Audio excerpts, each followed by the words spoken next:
Hello and welcome to the CNBC TV 18 special. I'm joined with a very special guest today, the Chief Minister of Andhra Pradeshh, Mr. Chandrababu Naidu. So I appreciate you joining us here on CNBC TV 18. Let me start by asking you about the recent race that we're seeing between various state governments in order to try and draw in investments. You're all chasing the same set of investors. How do you propose to draw in investment and investors into the state? No, this is a good trend. Every state is competing. It is a healthy competition for the country. Country needs development. Now every politician or every state is following. Same thing. I am very happy. Earlier, only few people used to promote.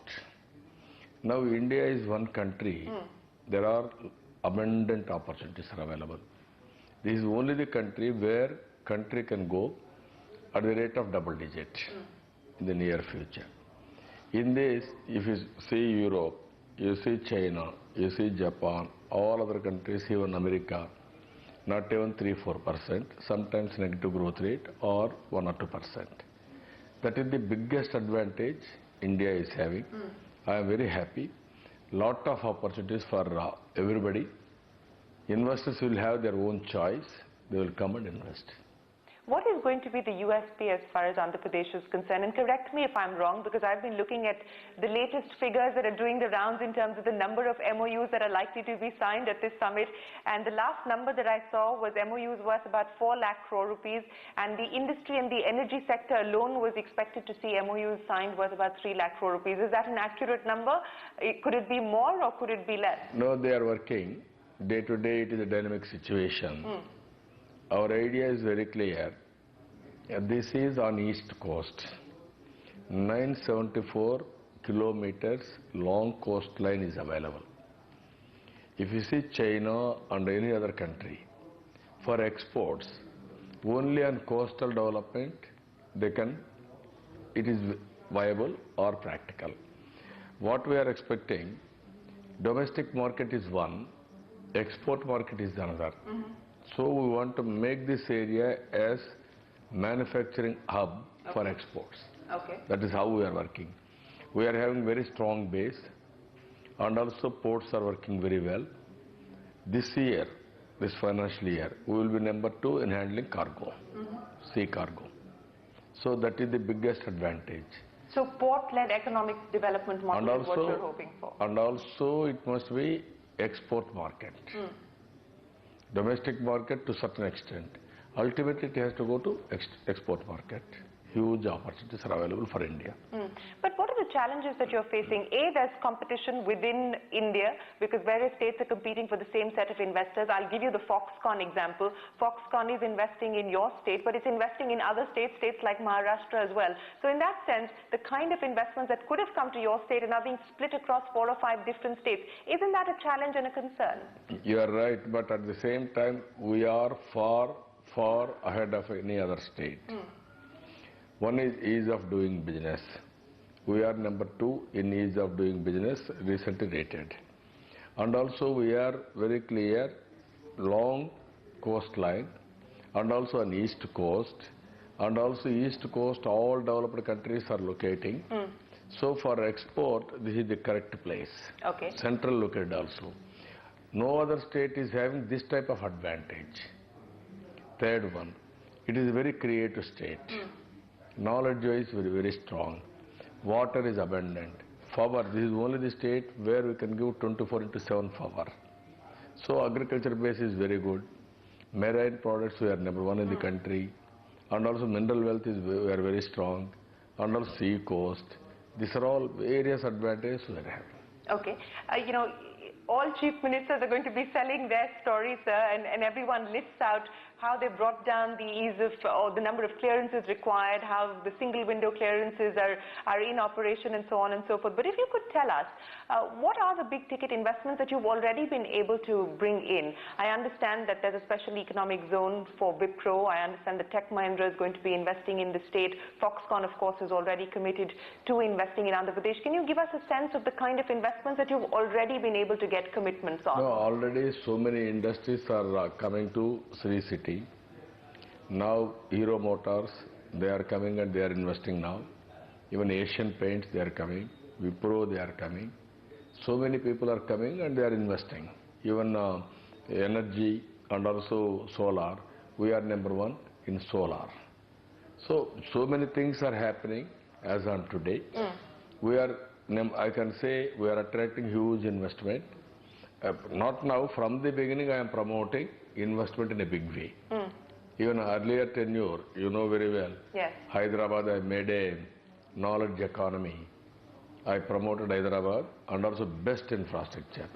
We are having excellent infrastructure. You know, in terms of the infrastructure development that you just talked about, we're sitting here in Vijayawada, which is now your nerve center at this point in time. I'll come to Amravati in just a bit. But what more can we expect in terms of you being able to beef up infrastructure? There's been a lot of talk about the number of airports that you would like to develop. There's been a lot of talk on the kind of road connectivity that you hope to put in place. What can we expect, and what is the prospect for private sector participation that you envisage? Now, if you can see now, one is export manufacturing industry is very important to attract. Even we are requesting, this is a need of the hour for the nation also. If you go through any country in the world, first they have developed some areas for export. China has done exactly same thing. Domestic market is only sometimes limited, but export market is unlimited. At this point in time, though, that's not the case, because the export market is virtually collapsed. I mean, we've seen... No, that is not the correct approach. Even earlier also, growth rate was very minimal. Even export market has taken up. In India, domestic market is very strong now. And also industry is moving very fast, growth is very attractive. Even if you club with export market, this is the right time for India under Make in India program. Second one, all infrastructure, if you can say 16 policies sector-wise I have announced, either agro-processing, either manufacturing, automobile, even mineral-based, so many policies I have announced. Third one on infrastructure. This airport we are upgrading now. It will be to certain extent international airport. One more airport we are planning. In Visakhapatnam, we are going for new airport under PPP model. That is one thing available. Even Andhra Pradesh is having 5-6 airports as on today, and also 5-6 ports. Some more ports we are going. Even Bhavanapadu. Some timelines by when we could actually see these bids or the tenders being called for? Yeah, everything already we have initiated. Bhavanapadu we have called tender. It is on the now. Very soon we are going to close it. Even this expansion of this airport already started. Bhogapuram, another airport. Another 3 months to 4 months we are going to call tender. Land acquisition is going on. We are going to do all these things.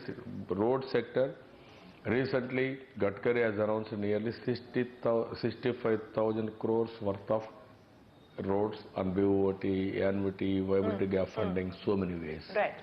And also our outer ring road of our Amravati new capital, nearly 220 kilometers.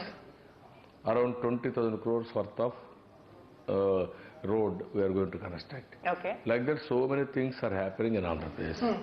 So let me now ask you about your dream project, and that is Amravati. You've been able to acquire 33,000 acres through an innovative land pooling scheme. There has been some criticism of it, but anyway, you've been able to get that land in place. Last number that I saw, which was the official estimate, it would cost you about 1.2 lakh crores. Where is this money going to come from? And there has been criticism that perhaps you're focusing too much on building the state-of-the-art capital city, which as and when it starts to develop will come up in parts by about 2019, that maybe the focus should have been on several other aspects and not just building the capital city. How do you respond to the criticism that this is really a real estate play in that sense? No, we are very clear. We are concentrating more on irrigation today. This is only the state where we are having abundant water. In Godavari, 3,000 TMs of water is going to sea. Government of India has announced Godavari as Polavaram as a national project on Godavari River. So we are concentrating that project. In India, first time, interlinking of rivers we have done, Godavari and Krishna. Nearly 177 kilometers, we are able to link it through lift irrigation to start with. Tomorrow, national project will come, Polavaram, then gravity, through gravity, water will come. I have given a program, drought-proof state, rainwater harnessing, linking of rivers, management of water at most efficiently, and ultimately even there is a dry spell, how to mitigate. These are all the strategies we are working. Ultimately, it is a rare opportunity for anybody, for a state also, to build a capital. We are in crisis, it is an opportunity. You've been visiting countries like Japan, etc. What has the response been so far? Singapore is on board because it's helped you develop the master plan of Amravati. But in terms of actual investments, where are you going to get the money from? What I am saying, how I am able to mobilize the land, you have seen 33,000 acres of land. Willingly, farmers came forward, they have given land. That is how we are able to manage. Now I am going to mobilize funds also similar way, with a creative way. You were talking about creative ways of funding, and you started a crowdsourced campaign as well, to get people to actually fund brick by brick the capital of Amravati. I also understand that you've issued a circular very recently, perhaps over the last few days, asking school children as well as teachers to contribute 10 rupees per brick to build the capital of Amravati. Do you see people buying into this idea, or do you think that this is now... No, it is only a participation. It is a people's capital. Everybody should involve, should participate. That is my call. What about the central government, sir? We haven't heard anything so far on the special status request. Has there been any forward movement? The Prime Minister was here for the foundation ceremony of the capital. Has there been any talk on whether we can expect that special status? And what will it mean finally for your state if that were to happen? No, we are in touch with them. Recently referred our issue to Niti Aayog Vice Chairman. It seems he has given a report to Prime Minister. Now I have to work with Prime Minister, what all the help they can extend to Andhra Pradesh. So far, in some of the issues, either institutions, all institutions, they have laid the foundation, it is in the process, except two, Tribal University and Central University. We need initial stage, total support from Government of India, because bifurcation has happened at the initiative of Government of India, the then Government of India. So what I am requesting Government of India, what they have mentioned in the Bifurcation Act, special status, backward area development, even deficit financing, even a railway zone, and Polavaram as a national project, and also help for the capital. These are all the various issues they mentioned. What is the state's balance sheet currently looking like? If you see this half-yearly, we are in 11.77% growth rate compared to last year. Okay. And that is all India level also. If you see here, ours is all India level is 7.2, ours is 11.7. But what about the deficit? Deficit as usual, we are having our own problems, inherited with so much of loans, so many problems. There is a FRBM, I cannot borrow more than 3%. So there are restrictions. So Government of India, what they have to help me in bifurcation. At that time they estimated nearly 16,000 crores deficit. That money they will give it that year. Other future, they told me very clearly, Finance Commission will give a report, and also they are going to give special status and other benefits. If I could ask you about the farm loan waiver, because that was a promise that you had made ahead of the elections as well. What is the status as far as the farm loan waiver rollout is concerned? Already 8,400 crores I have given. Another 13 to 14,000 crores I have to give it to them for over a period of 4 years. We are planning every year 20% I will pay for them. But are you looking at other more creative ways of trying to alleviate the pain that the agriculture sector is facing? Because farm loan waivers do create a moral hazard. I have given a program, Polam Pilustundi. Field is calling you. No, every officer will go to the field. They will discuss with farmers. Now soil tests I have completed. And also micronutrients I am giving with 50% subsidy. So I want to increase the productivity, reduce the expenditure. You have your own Make in Andhra program, like the Make in India, you have Make in Andhra. Make in India, made in Andhra Pradesh. That is what I am saying. We are having ports, that is the biggest advantage. So logistics wise, we are very strong. And also all resources we are having. Finally, if you see, Visakhapatnam to Chennai Industrial Corridor, there are two nodes. One is Government of India, that is Asian Bank, and also JICA is working with us. Two corridors they are working. One is Visakhapatnam to Chennai. Second is Bangalore to Chennai via Krishnapatnam. You've been one of the longest serving chief ministers in the country, and the Prime Minister talks a lot now about federal competitiveness but federal cooperation as well, and he says that him along with the chief ministers is one team India. Have you seen a significant difference as far as the center-state relation is concerned? No, we are working with center. I am having separate problems, that is after bifurcation. But PM has given a very good program. Both states and center has to work as a team. This is a very good program. We have to work together for overall benefit of the nation. But always in politics there will be politics. Sometimes you have to rise above politics. So do you see that people are going to be able to rise above politics? We might see things like the GST actually go through, and of course your party is in support of the GST. GST, we are very clear, that is need of the hour, and also it is going to benefit the nation.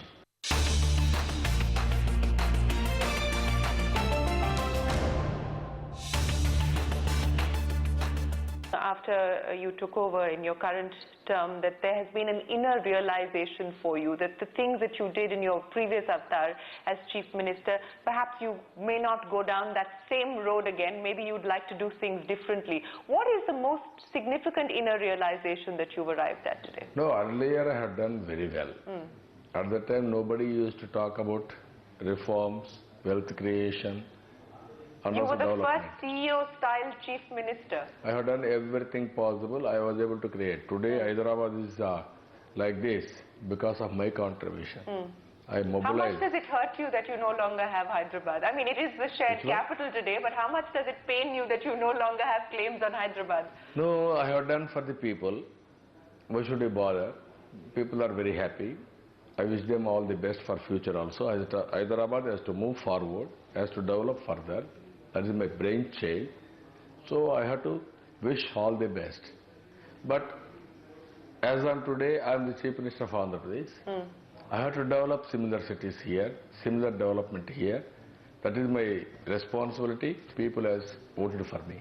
So I am doing my job here now. Since we were talking about inner realizations, let me ask you this, and I refer to a conversation that I had with the Chief Minister of Rajasthan, Vasundhara Raje Scindia, and she said that in her current avatar, she's realized that you need to pace development, because if you go too far down the road of industrialization or are seen as too pro-industry perhaps, then you may end up losing out on your core constituency, and she feels that that may have been the case why she lost the election the last time around. A lot of people say that about you as well. I am balancing now. We are in politics. I am having satisfaction to serve the people. To serve the people means how to serve them, how to give welfare in a big way, how to develop, how to create wealth, how to generate resources for the government. Again, all this money you have to use it, inclusive growth rate. Otherwise there is no meaning. Earlier I started, but only the problem before 1-2 elections I have faced. Before next time, I want to take the benefits to the common man. I lost the election. So it's crucial for politicians in India, chief ministers in India, to be able to judiciously mix market economics with welfare schemes as well, and with welfare economics as well. That is only the way. That is the only way. People want better living standards. People want better wealth. At the same time, immediately they need welfare programs. You know, how have you integrated technology into your own personal life? Do you tweet yourself, or do you have someone who's looking after your Twitter account? Do you know who you follow on Twitter?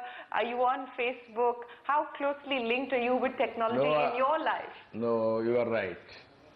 I am very, very strong in technology. You have seen from the beginning, not now, in 1985. I was able to computerize all my party records. At the time, there are no big computers, no cloud, no internet, nothing. It is only standalone. Today, again, I am working differently. How to take this technology to the common man? So far, I was able to give 1 lakh tabs to all my grassroots officers. And I am training everybody on smartphone. Digital literacy I am taking up in a big way to train all my citizens. Meanwhile, I got an idea. Through existing electrical poles, I can lay 1 fiber without any cost, only fiber cost and some fitters, all these things. Already we have started with 320 crores. I am able to connect every home with 10 to 15 Mbps. Let me end by asking you a last few questions. You've said that you're in conversation, in dialogue with the central government as far as the special status category is concerned. Would you be disappointed if that doesn't happen in the next few months? No, I have to work continuously. I'm in trouble. That is only the way. We are in trouble because it is not created by ourselves. At that time, bifurcation has taken place. 65 years we were in Hyderabad. I was responsible to create wealth in Hyderabad. So many people have created so many things in Hyderabad. All of a sudden, we have come here. Now, from zero, we have to start. New family, when there is a division, how to start, that is my position today.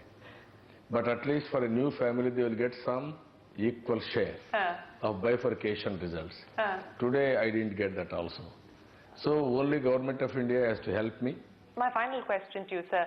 At the end of these summits, everyone puts out a headline number, and nothing is less than a couple of lakh crore rupees in terms of MOUs that get signed. But if one were to actually follow up, a majority or a significant chunk of those MOUs don't finally take off.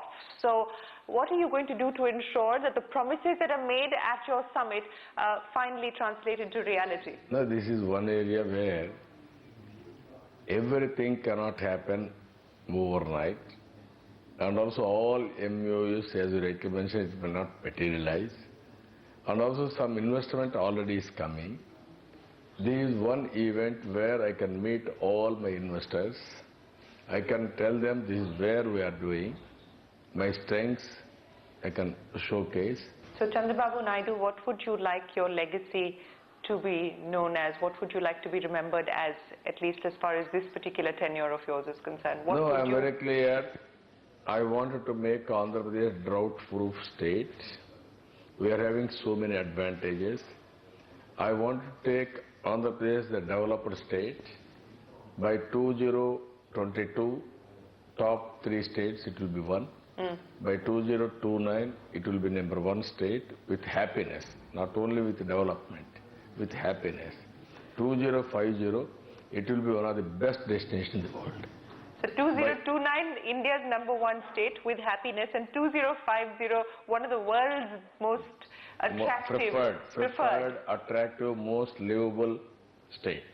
Well, that's a grand plan that you've put forward for us, and we hope that in the short term, the actions that you need to take in order for you to be able to deliver on those promises are actually materialized. Already we are in motion. Well, things are happening. Things are happening. Appreciate you joining us on CNBC TV 18. We wish you the very best of luck with your Investor Summit. Thank you very much for your time. Thank you. On that note, it is time for us to wrap up the CNBC TV 18 special from all of us here. Goodbye. Many thanks for watching.